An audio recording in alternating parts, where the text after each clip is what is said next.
नमस्कार दोस्तों। तो चलिए एक छोटा सा आप सभी को दहेज गीत सुनाते हैं आप सभी से।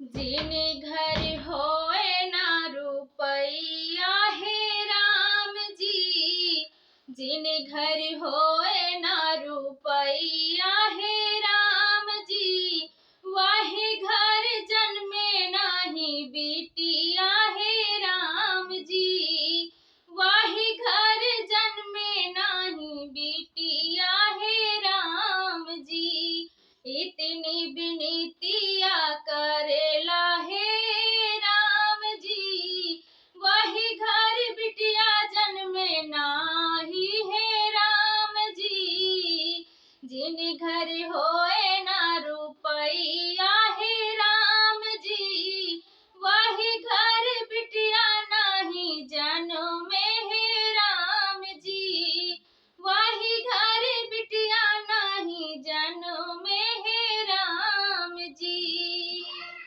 दहेजवा के लोभी बाटे दुनिया ये सारी, दहेजवा के लोभी बाटे दुनिया ये सारी, बिटिया खातिर बाबा बेचे खेती बारी, बिटिया खातिर पापा बेचे खेती बारी, जिन घर होए ना रुपैया हे राम जी, वही घर बिटिया नाही देला हे राम जी, वही घर बिटिया नाही जन्मे हे राम जी, वही घर बिटिया नाही जन्मे हे राम जी, वही घर बिटिया नाही जन्मे